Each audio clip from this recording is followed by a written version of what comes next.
साथ में है, लेकिन जिस तरह से साथ में होना चाहिए था उस तरह से साथ नहीं।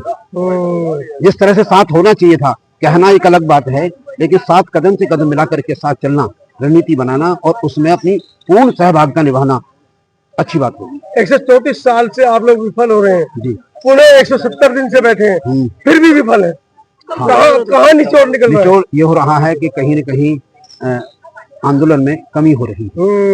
आंदोलन कहीं न कहीं वर्तमान के जो नेतृत्व करता है, कहीं पर उन पर सवालिया निशान भी उठ रहे हैं। पैसे के गबन का, लोगों के साथ ना चलने का, बौद्ध भिक्षुओं का अवहेलना करने का। हाँ, आप मनोज अंतनी जी जो आप कह रहे हैं ये सही बात है कि जिन्होंने आंदोलन शुरुआत किया उन्होंने ही आंदोलन बड़ी जल्दी ही ये समाप्त कर दिया लालच में।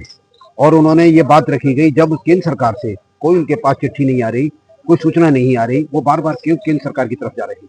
नहीं जाना चाहिए था उनको, और उनको बहुत जल्दी थी, क्योंकि उसमें जो बीटीएमसी में उसमें वो चाहते थे कि हमारे 6 मतलब मेंबर बन जाएं, 2 ब्राह्मण रहें और 1 प्रधान वो रहे। उनकी ऐसी स्कीम थी। वो सिर्फ उनकी लड़ाई बुद्ध गया मुक्ति आंदोलन के लिए नहीं है, बल्कि अपनी प्रतिष्ठा को बनाए रखने के लिए, अपनी उस बीटीएमसी में सिर्फ सदस्य बनना था। बनते प्रज्ञाशील 6 साल रहे अंदर समिति में, लेकिन उन्होंने कभी मतलब समिति में पहुंचने से पहले उन्होंने आंदोलन किया, लेकिन समिति में जाने के बाद उन्होंने आंदोलन नहीं किया जी, क्योंकि उनका आंदोलन यही था कि मैं बस बीटीएमसी में मतलब वहां पहुंच जाऊं, बस लाभ का पद मिल जाए। लाभ का पद मिल जाए और मेरा आंदोलन खत्म। तो अभी आप लोग क्या करने वाले, क्या रणनीति है? हमारी रणनीति यह है कि हम हर जगह जितने बुद्ध विहार हैं सब पर जाएंगे, और जितने भी बौद्ध भिक्षु हैं सीनियर्स, उनसे सबके पास जाकर के अपनी बात को रखेंगे और कहेंगे कि भाई आज समय की मांग है कि हम सब मिलजुल करके काम करें। बलदेव जी 170 दिन हो गए बोधगया में भिक्षुओं को बैठे हुए। अब आपकी आंखें खुली है, आपके ऊपर भी सवाल उठ रहे हैं कि आप लोग प्रतिष्ठा को देखते हुए, पैसा को देखते हुए अब आप जमीन पर आए हैं।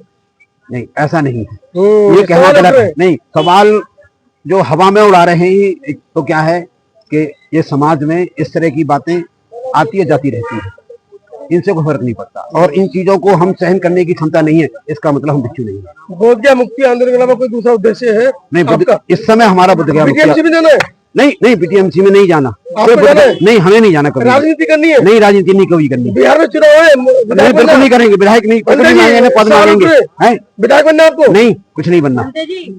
आपके ऊपर आरोप लगाया जा रहा है कि अभी जो वर्तमान में जो बीटी एक्ट को रद्द करने के लिए जो आंदोलन चल रहा है, और जिस व्यक्ति ने शुरू किया है उनका कहना है कि संगठन चाहे कितने भी बन जाए, लेकिन ये आंदोलन जिसने शुरू किया है वही इस आंदोलन को खत्म करेगा। उन्होंने तो 10 मई 2025 को आंदोलन खत्म कर दिया था, स्थगित कर दिया था। अब किस मुंह से पता नहीं क्यों आ रहे हैं, उनको तो आना ही नहीं चाहिए, उनको आने का कोई अधिकार ही नहीं है।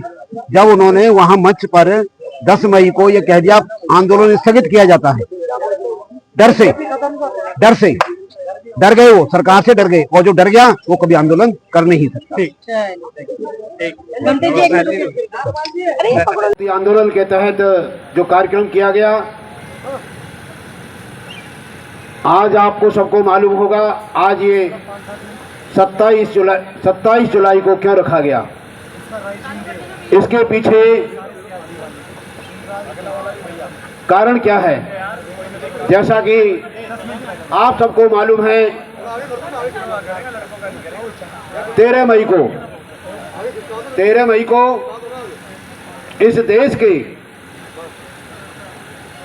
प्रधान मुख्य न्यायाधीश ने शपथ ली, और 16 मई को तारीख डाली गई कोर्ट में,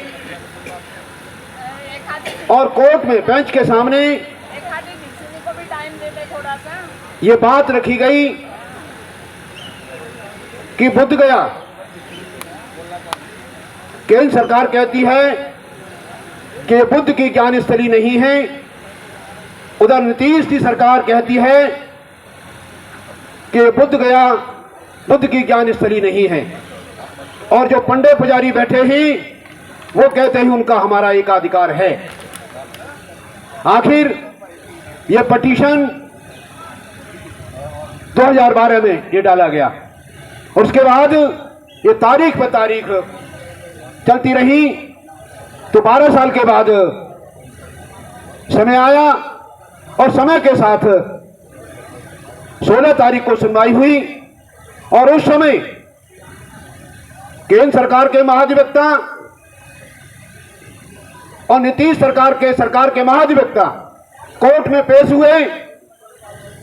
जब बेंच ने कहा, क्योंकि आज मामला कोर्ट में है, कि जब कहा गया कि आप अपना सबूत पेश करें, ना केंद्र सरकार के महाधिवक्ता के पास कोई सबूत था और नहीं नीतीश सरकार के महाधिवक्ता के पास कोई सबूत था।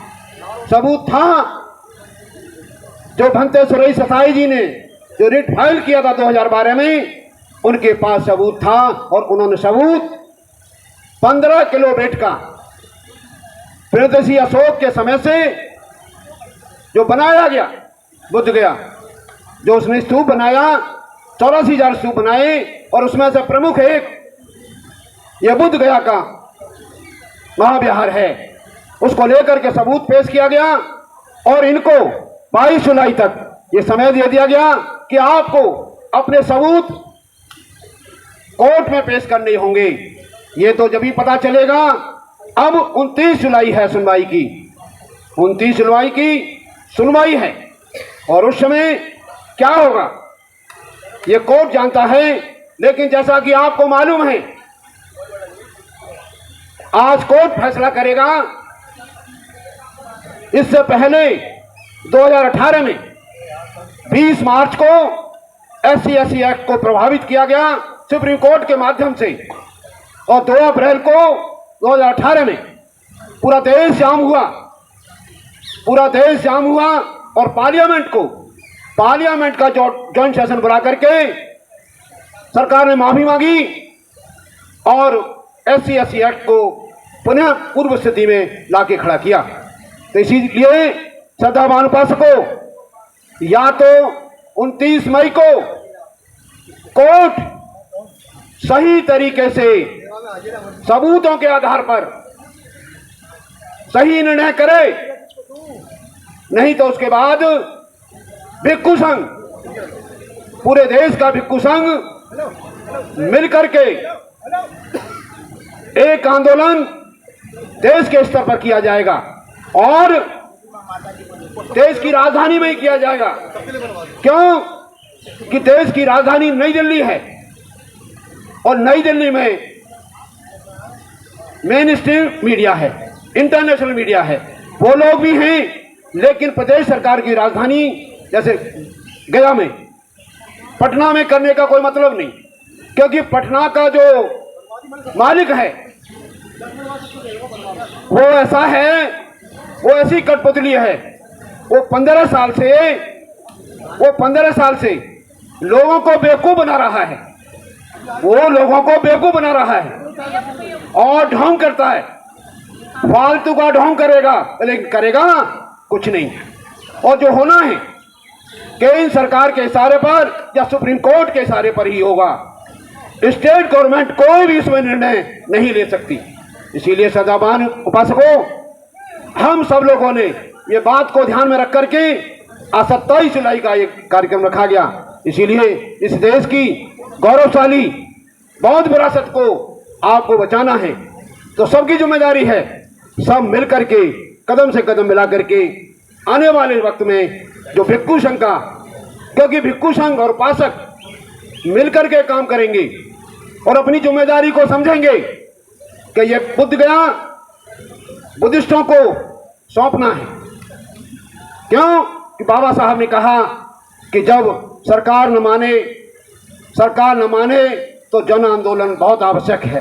अपने अधिकार जन आंदोलन के माध्यम से मिल सकते हैं और जो अधिकार मांगने से नहीं मिले तो छीनना बहुत जरूरी है।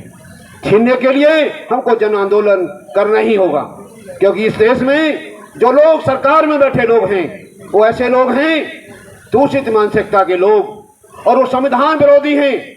वो कोर्ट के फैसले को नहीं मानेंगे, और संविधान के फैसले को नहीं मानते, तो इनका इलाज क्या है? जन आंदोलन। इसीलिए आप सब लोगों को जन आंदोलन के लिए तैयार रहना होगा।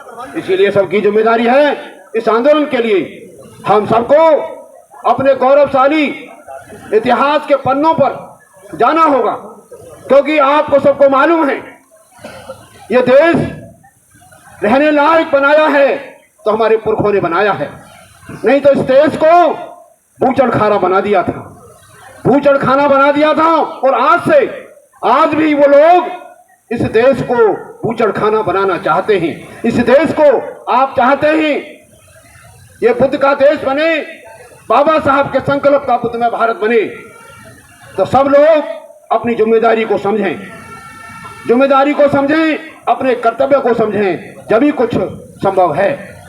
क्योंकि आप लोग सिर्फ महापुरुषों के नाम लेकर के, आपको अपने महापुरुषों के नाम लेकर के आपको अधिकार मिलने वाले नहीं है।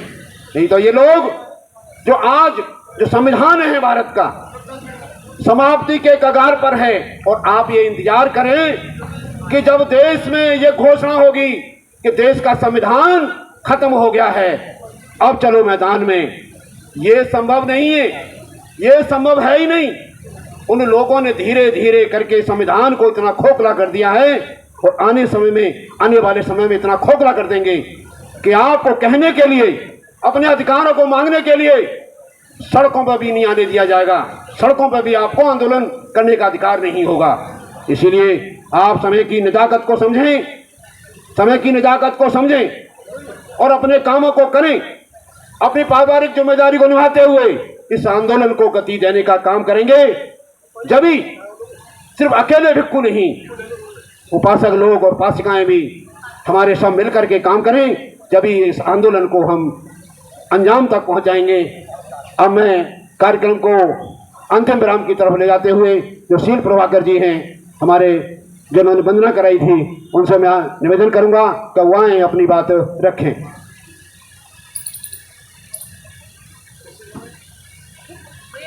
भाई हमारा भी